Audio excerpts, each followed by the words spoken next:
RK நகரில் தான் சீமானோட முதல் எழுச்சி வருது. அந்த முதல் எழுச்சிக்கு அவர் தமிழ்நாடு ஃபுல்லாக தமிழ் தேசிய உணர்வுங்கிறதுக்காக சொந்த பணத்தை செலவழித்த கேடர்ஸை தமிழ்நாடு ஃபுல்லாக கொண்டு இறக்குனார். இதுதான் சீமானுக்கு பலம். அந்த தமிழ் தேசிய உணர்வாளர்கள், வேலுப்பிள்ளை, பிரபாகரன் தொண்டர்கள், இதுதான் சீமானுக்கு பலம்.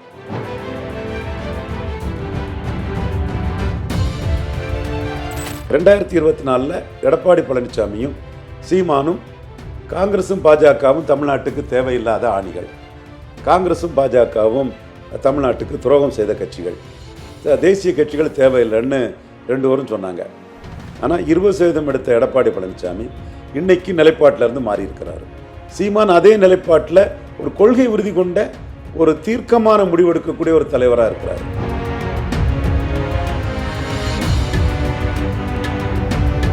ஜாதிவாரி கணக்கெடுப்பு தொடர்பாக சீமான் ஒரு எல்லாருக்கும் பொதுவாக எல்லா இடத்திலையும் பேசக்கூடிய ஒரு கருத்தை சொல்லி களத்துக்குள்ளே நிற்கிறார்.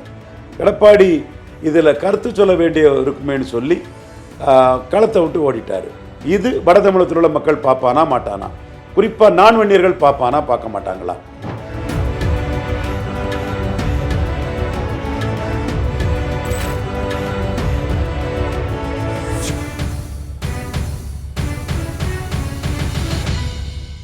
சார் வணக்கம். வணக்கம் தம்பி. எப்படி சார் இருக்கீங்க? நல்லா இருக்கு தம்பி. நல்லா இருக்கீங்களா? நல்லா இருக்கேன் சார். எந்த ஒரு பின்புலமும் இல்லாமல் இன்னைக்கு தமிழ்நாட்டோட 3வது பெரிய அரசியல் கட்சியாக நாம் தமிழர் இயக்கம் வந்திருக்கு. அதுக்கு ஒரு முக்கிய காரணமாக சீமான் அவர்களை பார்க்குறாங்க. சீமான் சொன்னது உங்களுக்கு ஞாபகத்துக்கு வருது முதல்ல என்ன? நீங்கள் பார்த்து இந்த சீமானோட நிலைப்பாடுகளை பற்றி சொல்லுங்கள் சார். இல்லை, அவரோட தன்னம்பிக்கை தான்.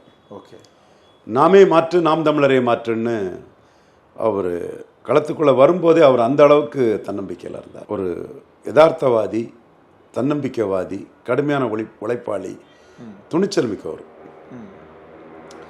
ஒரு லட்சிய வேட்கையோடு இதை சாதிக்கணுங்கிற ஒரு வெறி அவர்கிட்ட இருக்குது.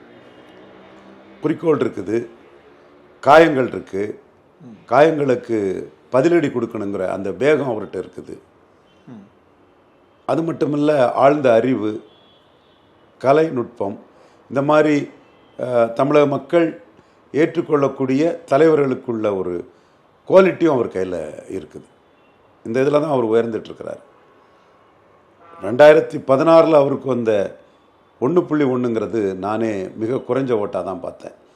என் ஃப்ரெண்டு கன்னியாகுமரி மாவட்டம் வடசேரி ஒரு நெசவாளர் பின்புலத்திலிருந்து வந்தவர், கோபால்ங்கிறவர், ஒரு பெரிய சிவாஜி ரசிகர்.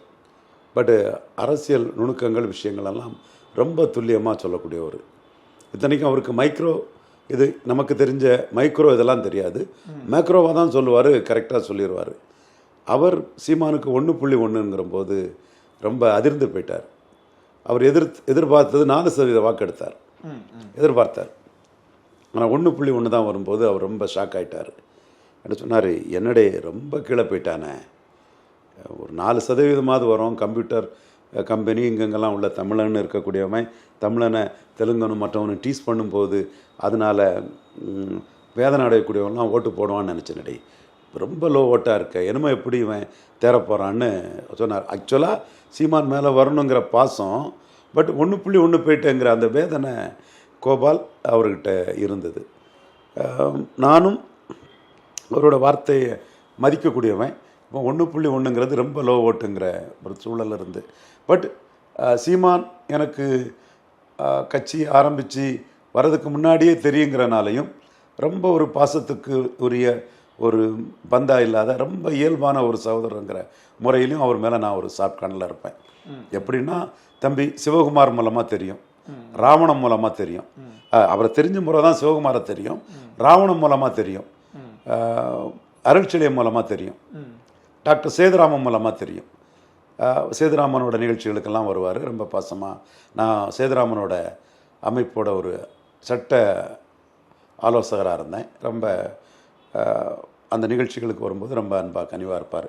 ஸோ சீமான் மேலே நமக்கு இயல்பாட்டே ஒரு பாசிட்டிவ் உணர்வு, ஒரு சகோதரத்துவ உணர்வு இருந்தது. அப்போ நாம் எந்த வகையில் அவர் மேலே வருவாருங்கிற சூழல் இருந்தபோது பாஜகவோட அந்த உள்கட்சி குடும்பப்பிடி சண்டை, நண்டு போட்டி, நீயா நானா போட்டி, தமிழிசையை காலி பண்ணுன்னு இலக்கணேசன் பொன்னார், ஹெச் ராஜா, வானதி எல்லாரும் இருந்ததில் ஆர்கே நகரில் தான் சீமானோட முதல் எழுச்சி வருது. அந்த முதல் எழுச்சிக்கு அவர் வந்து தமிழ்நாடு ஃபுல்லாக தமிழ் தேசிய உணர்வுங்கிறதுக்காக சொந்த பணத்தை செலவழித்த கேடர்ஸை தமிழ்நாடு ஃபுல்லாக கொண்டு இறக்குனார். இதுதான் சீமானுக்கு பலம். அந்த தமிழ் தேசிய உணர்வாளர்கள் வேலுப்பிள்ளை, பிரபாகரன் தொண்டர்கள், இதுதான் சீமானுக்கு பலம். அவங்க ஆர்கே நகரில் வந்து உழைச்சாங்க. அங்கே பாஜக கோட்டை விட்டது. இந்துத்துவா விழுந்துட்டு தமிழ் தேசியம் எழும்பிட்டு, அது இந்துத்துவாவை வீழ்த்தி இன்னைக்கு எழும்புனது தமிழ் தேசியம். எல்லாரும் சொல்லுவாங்க பாஜக பிடிஎம்னு. இல்லை, சீமான் இல்லைன்னா பாஜக இதோட வளர்ச்சி பெற்றிருக்கும். திமுக அண்ணா திமுகவுக்கு மாற்றாட்டு பாஜகவின் வளர்ச்சியை கண்ட்ரோல் பண்ணது சீமான். இதுதான் உண்மை. பட் இந்த தப்பை பண்ணது நாம் இல்லை, பாஜகவோட தலைவர்கள் சுயநலமும் தங்களுடைய விருப்பு வெறுப்பும் கூட இருக்க தலைவர்கள் மேலே உள்ள காழ்ப்புணர்ச்சியும் வன்மமும் தான் அவங்கள வந்து ஆர்கே நகரில் நாம் தமிழருக்கு கீழே இந்துத்துவா கொண்டு போச்சு. ஜெயலலிதா மறைஞ்ச பிறகு இந்துத்துவா எழும்பியிருக்கணும், கோட்டை விட்டுட்டாங்க. தமிழ் தேசியம் கையில் அந்த மாற்றுங்கிறத கொடுத்துட்டாப்புல. இது சீமானுக்கு உறுதித்தன்மையும் கிடைச்ச வாய்ப்புகளை உள்ள மேக்சிமத்தை தான் பயன்படுத்தணுங்கிற அவருடைய உழைப்பும் அவருக்கு இந்த வாய்ப்பை கொடுத்தது. இப்போ இன்னைக்கு தேதியில் வந்து இந்த தமிழ் தேசியத்தை வந்து ஏற்றுக்கினவங்க வந்து தமிழ் தேசியத்தால் ஏற்றுக்கிட்டவங்க வந்து அதிகமாக இல்லை. சீமானால் அந்த தமிழ் தேசியத்தை ஏற்றுக்கிட்டு உள்ளே வந்தவங்க தான் நிறைய பேர். ஏன்னா சீமான் வந்து அந்த மக்கள்கிட்ட அந்த தமிழ் தேசியத்தை போய் மொத்தமாக பரப்புனார். இப்போ இன்னைக்கு தேதியில் வந்து நிறைய தலைவர்கள் வந்து களத்துக்கு வராத போது சீமான் வந்து எல்லாத்துக்கும் வந்து களத்தில் நிற்கிறாரு. இதை நீங்கள் எப்படி பார்க்குறீங்க ஒரு அரசியல் விமர்சகராக? ஏன்னா நீண்ட காலம் இந்த துறையில் இருந்ததால கேட்குறேன் சார். அதான் தம்பி ரங்கராஜ் பாண்டியெல்லாம் அறிவு நாணயம் மற்றும் செயல்படுறாங்க. சூப்பர் ஸ்டார் சவுக்கு சங்கரெல்லாம் அவருக்கும் ஒரு சூப்பர் ஸ்டார் தம்பி. அது நம்ம மகிழ்ச்சி. என் தம்பி சூப்பர் ஸ்டாராக இருக்கிறதுல எனக்கு மகிழ்ச்சி தான். அவனை திமுக கொடுமைப்படுத்தினது கண்டிக்கத்தக்கது, அது வேறு விஷயம். பட் ஒரு அறிவு நாணயங்கிற அடிப்படையில் வாய்க்கு வந்ததை அடிச்சு விட்றாங்க. நாளைக்கு சொல்கிறது என்ன வேணாலும் நீங்கள் சொல்லலாம். கடந்த விஷயத்தை மறைச்சோ பேசுகிறது அது முறையாகாது, சரியாகாது, அது நாகரிகமான செயலாகாது. சீமானுக்கு வளர்ச்சி என்பது நீங்கள் சொன்ன போது எல்லா தேர்தலையும் போய் நின்னது. மக்கள் கொடுக்கக்கூடிய அவமானத்தை பற்றி கவலைப்படலை. என் மக்கள் தானே எனக்கு அவமானத்தை கொடுக்குறான். நீங்கள் நாங்குநேர் இடைத்தேர்தல் வருது, அங்கே கமலஹாசனுக்கு அல்ல நின்னா கமலஹாசனுக்கு ஒரு 5 விழுக்காடு வாக்குகள் உறுதியாக கிடச்சிருக்கும். எளிய மக்கள் பாமர மக்கள்லாம் ஓட்டு அளிச்சிருப்பாங்க. கமலஹாசனே பிரச்சாரம் பண்ணால் 5 விழுக்காடு வாக்குகள்லாம் கமலஹாசனுக்கு உறுதியாக கிடச்சிருக்கும். டிடிவி தினகரனுக்கு அல்ல. தினகரனுக்குன்னா பூலம், மஞ்சாங்குளம், மறுகால்கரிச்சி இங்கே உள்ள மறவர் சமூக சகோதரர்கள், அந்த மறவர்களோட ஒரு லிப்டுக்கு காரணமாக இருந்தது சசிகலா, தினகரன் குடும்பம்னு சொல்லும்போது, உங்களோட அரசியல் உயர்வுக்கு மறவர்களுக்கு காரணமாக இருந்த ஒரு அந்த குடும்பம்னு சொல்லும்போது தினகரன் நின்னா மறவர் சமூக சகோதரர்கள் 10% வாக்கு வர அவர் கிடச்சிருக்க முடியும். ஆனால் 2 பேருமே நிற்கல. சீமான் நின்னார். சீமான் நின்ன போது ஹரிநாடாருங்கிற ஒரு இப்போ இந்த பைசன் படத்துக்கெல்லாம் எதிராக பண்ணிட்டலாம். என் தம்பி தான் ஒரு ஓகே, அவனுக்கு ஒரு வரலாறு இருக்குது. அவனுக்கு அரசியல் ரீதியாட்டு அவன் குண்டாசிலெல்லாம் போன ஒரு தம்பி தான். அந்த குண்டாசிலெல்லாம் போனாங்கிறத மையமாக வச்சு அவன் சீமான் கேண்டிடேட்டோட அதிக ஓட்டு வந்துட்டு காலையிலேருந்து சாயங்காலம் வர அத்தனை தொலைக்காட்சிகளும் ஹரிநாடார் சுயேட்சையை விட சீமானுக்கு அதில் ஏதோ ஒரு கட்சி பனங்காட்டுப்படையா ஏதோ ஒரு கட்சி, அதை விட சீமானுக்கு கட்சி வேட்பாளருக்கு ஓட்டு குறவுங்கிறத காலையிலேருந்து சாயங்காலம் வரை போட்டு அவமானப்படுத்தினாங்க. தினத்தந்தி பாக்ஸ் நியூஸ் போட்டு அவமானப்படுத்தினாப்புல. தினமலர், சீமானை பற்றிய செய்தி போடாத பிறமொழியாளர்கள், ஆதிக்கம் செலுத்தக்கூடிய பத்திரிகைகள் கூட விழுந்துட்டாயா என்னமா எந்திரிக்க மாட்டான்னு ஹரிநாடாரோட நாம் தமிழருக்கு வாக்கு வரவணி போட்டாங்க. ஆனால் மக்கள் என்ன பார்த்தான்னா ஹரிநாடாருங்க ஒரு சுயேட்சை ஒரு தொகுதி அதோட முடிஞ்சு போச்சு. கமலஹாசன் தினகரன் நாங்குநேரில் நிற்காத போது, கமலஹாசன் தினகரன் விக்கிரவாண்டியில் நிற்காத போது, பழைய விக்கிரவாண்டி இவர் சிவி சண்முகம் கேப்டன் விஜயகாந்தெல்லாம் கொண்டு வந்து ஜெயித்தார்ல அந்த விக்கிரவாண்டி எலெக்ஷன் நிற்காத போது, வெள்ளூரில் ஏசி சண்முகத்துக்கும் கதிரானந்த் துரைமுருகன் குடும்பத்துக்கும் டஃப் ஃபைட்டுன்னு கமலஹாசன் ஒதுங்கின போது, டிடிவி ஒதுங்கின போது 2 பேருக்குமே வேண்டியவங்களாக இருப்பாங்க. சீமான் தமிழ் தேசியம் என்ன ஆதரவு வளையம் கிடைக்குதுன்னோ நம்ம கொள்கையை மக்கள்கிட்ட போய் சொல்லுவோம், நம்ம மக்கள்கிட்ட போய் இந்த இடைத்தேர்தல் மூலமாக நம்ம கொள்கைகள் சென்று அடையட்டும்னு நின்னார். ஊடகத்தில் சீமானுக்கு முக்கியத்துவம் கொடுக்க மாட்டாங்க. வல்லூர் இடைத்தேர்தலில் சீமான் நிற்காருங்கிறத மறைக்க முடியாது இல்லையா? களத்தில் வேட்பாளர்கள் அது இது அதில் சீமான் வந்து விளம்பரத்தை பெறுறாரு. இருட்டடிப்பு ஆளாகக்கூடிய சீமான் அதில் ஒரு விளம்பரத்தை பெறுறாரு. விக்கிரவாண்டி இதுக்குள்ளே பெறுறாரு. விக்கிரவாண்டி களத்துக்குள்ளே கௌதமனுங்கிற இயக்குனர் வந்தார். அவர் வன்னியர் சமூக சகோதரர், தமிழ் தேசிய உணர்வாளர். அந்த இடத்துக்குள்ளே அவருக்குன்னு ஒரு வேல்யூ உண்டு. அவர் வேற விக்கிரவாண்டியில் நின்றுட்டார். ஆனால் சீமான் தமிழ் தேசியம் நிறுத்த வேட்பாளர் வந்து அவரை விட அதிகமாக கிடைத்தது. சீமான் தான் தமிழ் தேசியத்தின் அடையாளன்னு வந்துட்டு அரங்கத்துக்குள்ளே 4 பேர் இருந்து அரணமுறுவல், தியாகு, இவர் பல நெடுமாறண்ணே பேசின தமிழ் தேசியத்தை மக்கள் மத்தியில் கொண்டு வந்து சேர்த்த ஒரு சீமான். அப்போ நீங்கள் எப்படி 2021 அவர் கமலஹாசன் தினகரனை மிஞ்சினார்னா எல்லா தேர்தல்களையும் சீமான் நின்னார். 214 நின்னார். இது பலருக்கும் தெரியல. ஆனால் சீமான் இதை திட்டமிட்டு செயல்படலை. இயல்பாட்டே நிற்கணும், போராடணும். நம்ம மக்கள் நம்மளை புரிஞ்சுக்கிடுவாங்க, நமக்கு வாக்களிப்பாங்க. நம்ம தமிழுக்கும் தமிழனுக்காகவும் நம்ம நிற்கலைன்னா இந்த இனம் வந்து அடையாளத்தை இழந்து போகும். தமிழங்கிற அடையாளமே நாளைக்கு ஒளிஞ்சு போகும். தமிழங்கிற அடையாளத்தை காப்பாற்றணும், தமிழ்நாட்டின் பெருமையை காப்பாற்றணும், தமிழின் பெருமையை காப்பாற்றணும். அதற்காக நாம் அவமானப்பட்டாலும் பரவாயில்ல, நாம் எழும்பி ஏறி வர முடியுங்கிறதுல சீமான் உறுதியான தன்னம்பிக்கையோடு களத்துக்குள்ளே நின்னார். அதனால தான் 6.8ன்னு நினைக்கிறேன். கமலஹாசனை விடவும் தினகரனை விடவும் 2 மடங்கு ஓட்டு சீமான் போயிட்டார். புரியுது. கமலஹாசன் எவ்வளோ பெரிய ஸ்டார். சின்ன வயசுலே களத்தூர் கண்ணம்மாவில் இருந்து இன்னைக்கு தக் லைஃப் வர, அது பிக் பாஸ் வர பாப்புலர். இன்றைக்கி நீங்கள் பழைய படங்கள் தேட்டரில் போடுறதுனாலும் சரி, இந்த டிவியில் போடுவான் பாருங்கள், பழைய படம் தினத்தந்தியில் போடுவான், எடுத்து பாருங்கள். ஒரு மாதத்தில் எந்த நடிகருக்கு பழைய படம் போடுறான், எவன் வீட்டில் ரீச் ஆகிறான்னா கமலஹாசன் தான் ரீச் ஆகிறார்.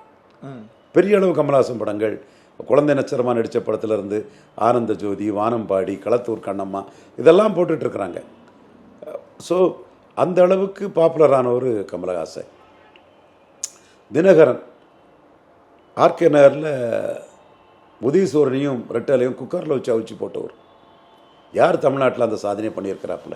இவங்க 2 பேரை விட சீமான் ஏறி போயிருக்கிறாருன்னா சீமானுக்கு கமிட்மெண்ட், உண்மை, உறுதி, நேர்மை, உழைப்பு, அவமானத்தை பற்றி கவலைப்படாமல் மக்கள் நலன் சார்ந்து நிற்கிறது. மக்கள் நலன் சார்ந்து நிற்கிறது. இப்போ முத்துராமலிங்க தேவர் மக்கள் நலன் சார்ந்த ஒரு நேரத்தை பேசினார்ல தேவரையாவை பற்றி, அந்த மாதிரி மனசுக்குள்ள மக்கள் நலன் அதில் உறுதியாக சீமான் நிற்கிறனால தான் அவரால் எல்லா இடத்துலையும் மக்களுக்காக தன் குரலை ஓங்கி ஒலிக்க முடியுது. தான் எடுத்து வைக்கக்கூடிய பிரச்சனைகளை ஊடகத்திலையும் ஒரு இடைத்தேர்தல் மூலமாக தான் மக்கள் மத்தியில் கொண்டு போக முடியுது. இந்த அணுகுமுறையில் சீமான் வந்து 2 பெரிய ஜாம்பவான்கள், கமலஹாசன், தினகரன், இவங்களே தாண்டி போயிட்டார். மிகப்பெரிய அளவுக்கு அவருக்கு வாய்ப்பு கிடைச்சதுன்னா உழைப்பு, தன்னம்பிக்கை, மக்கள் மீது அவர் கொண்ட பாசம், மக்கள் மீது என் மக்கள் என்னை கைவிட மாட்டாங்கங்கிற அவர் நம்பிக்கை, இதில் தான் அவர் இன்றைக்கி 8.2% வந்து இன்றைக்கி அவர் அங்கீகரிக்கப்பட்ட கட்சியாக, ஒரு 3வது பெரிய கட்சியாக அவர் உருவாயிருக்கிறார். இந்த அடிப்படையில் நான் சவுக்கு சங்கருக்கும் ரங்கராஜ் பாண்டே சகோதரர்களும் கேட்குறேன். வெல்பிஷர் தான் அவங்களுக்கு, என் நண்பர்கள் தான், தம்பிமார் தான், அதில் எந்த மாற்றமும் இல்லை. ஒருத்தர் பார்க்கணும், பாசமாக இருக்கணும். அதுவும் சவுக்கு சங்கரெல்லாம் ஒரு கட்டத்தில் யூ ஆர் கிரேட்டுன்னு என்னை பாராட்டக்கூடிய ஒரு பெருந்தன்மையும் மனப்போக்கமும் உள்ள ஒரு தம்பி தான். பாண்டேக்கு அந்த மனப்போக்கம் கிடையாது, புழுங்குவாப்பில். சசிகலா விஷயத்தில் பாண்டே தரப்பு சொன்னது அடிபட்டு போய் நான் சொன்னது கரெக்டாக இருந்ததில் அவர் கொஞ்சம் புழுக்கம் இருக்கும். பட் நான் பாண்டேக்கும் ஒரு வெல்விஷர் தான். தம்பிமார்கள்ட்ட நான் கேட்குறது இது தான், நீங்கள் நாளைக்கு உங்கள் விருப்பப்படி எதையும் சொல்லுங்கள், நடந்த விஷயத்தை மறைக்காதீங்க.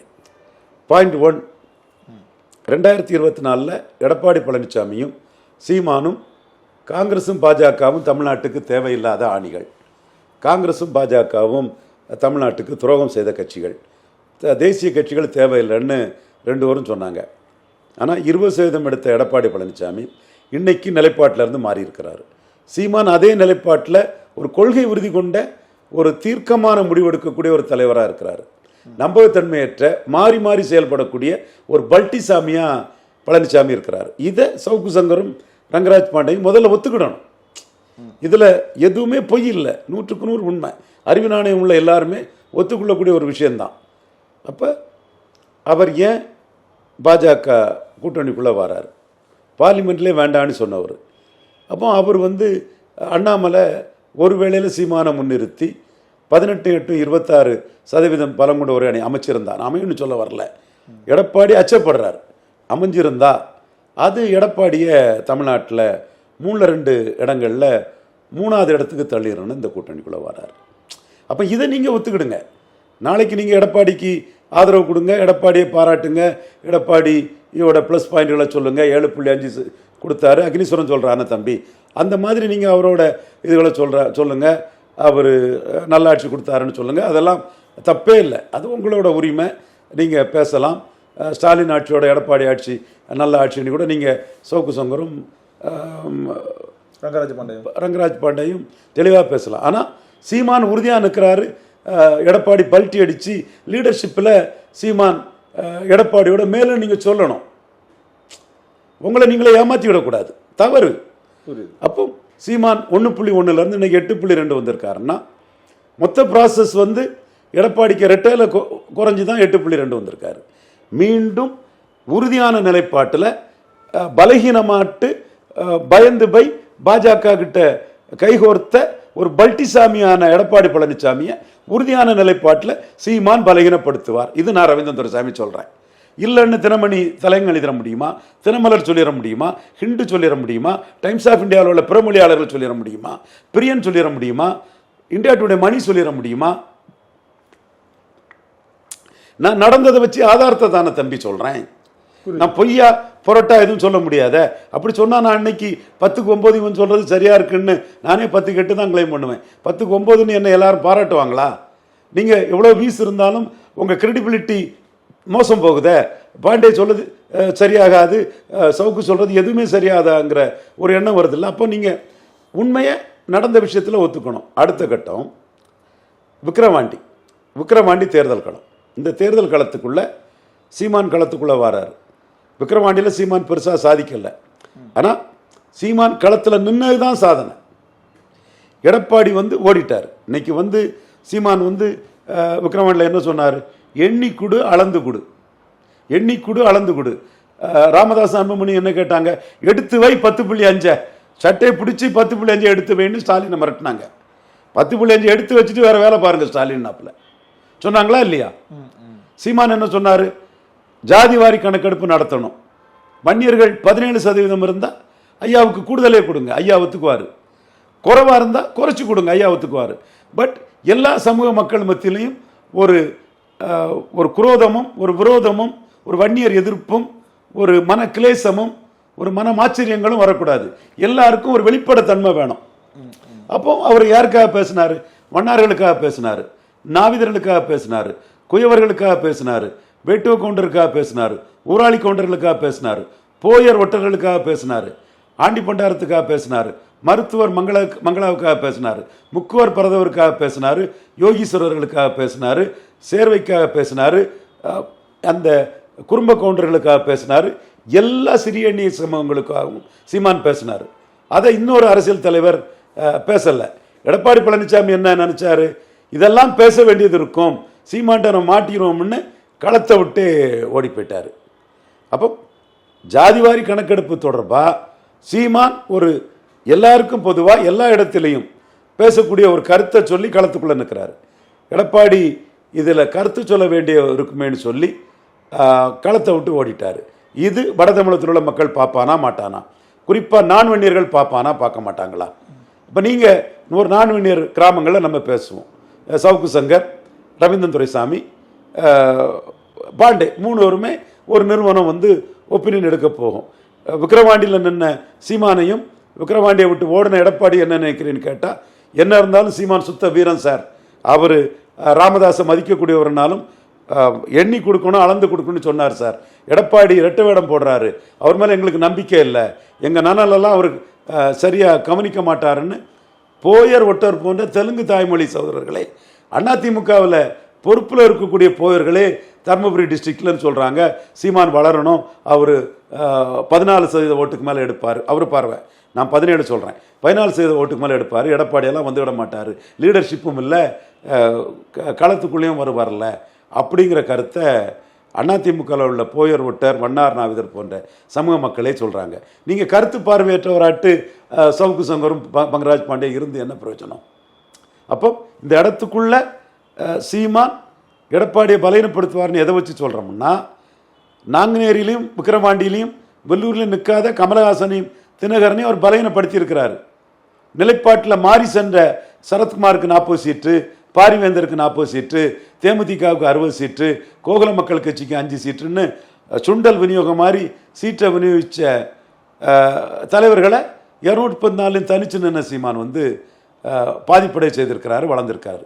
நீங்கள் நாளைக்கு என்ன வேணாலும் சொல்லுங்கள், நேற்று சீமான் எல்லா இடைத்தேர்தலில் நின்று ஹரிநாடார்கிட்ட அவமானப்பட்டு மற்றவங்க 214 போட முடியாத போது 214 போட்டு தான் அங்கீகாரம் பெற்றிருக்கிறாரு. கமலஹாசன் ராஜ்யசபாவுக்கு போயிட்டாரு, தினகரன் வாக்கு விகிதம் குறைஞ்சிட்டுங்கிறத நீங்கள் பதிவு பண்ணணுமா வேண்டாமா? நீங்கள் நியாயமான ஆட்கள் இதைத்தான் சொல்ல வரேன். அப்போ அதே அடிப்படையில் தான் நான் சொல்கிறேன். விக்கிரவாண்டியை விட்டு ஓடின எடப்பாடி பழனிசாமியை வண்ணார் நாவிதர், குயவர், போயர் ஒட்டர், வேட்டுவ கவுண்டர், ஊராளி கவுண்டர், தொட்டிய நாயக்கர், மருத்துவர் மங்களா, முக்குவர் பரதவர், பரதராஜ குல மீனவர், ஆண்டிப்பண்டாரம், ஜங்கம், யோகீஸ்வரர், குறும்ப கவுண்டர் போன்ற சமூகங்கள்லாம், சேர்வை போன்ற சமூகங்கள்லாம், வலையர் போன்ற சமூகங்கள்லாம் என்னையா இவர் நம்மளை ஏமாத்துறாரு, அவர் எடப்பாடியில் ஜெயிக்கிறதுக்காக ஒரு அரசியல் பண்ணுறாரு, அந்த அரசியல் பண்ணிட்டு களத்துக்குள்ளே வராமல் ஓடிட்டாருங்கிறது அவங்க உணர்வாங்க. அடுத்து ஈரோடு கிழக்கு. இல்லை சார், இப்போது அந்த சீமான் மேலே இந்த விமர்சனம் ஒன்று வைப்பாங்க சார், அதை பற்றி நம்ம பேசலாமே. இப்போது சீமானவர்கள் 1.1% ஓட்டு வங்கியிலேருந்து இப்போ 8.2 மாறி இருக்காரு. எல்லாருமே ஓட்டு போட்டவங்க எல்லாருமே சீமானுக்காக ஓட்டு போட்டவங்க தான் இதை வந்து அதிகமாக இருப்பாங்க. இன்னொரு பக்கம் வந்து இது ஒரு பாசிட்டிவாக பார்க்கப்பட்டாலும் இன்னொரு நெகட்டிவாக வந்து சீமான் வந்து சர்வாதிகாரி ஆட்சி வந்து பண்ணிகிட்ருக்காரு.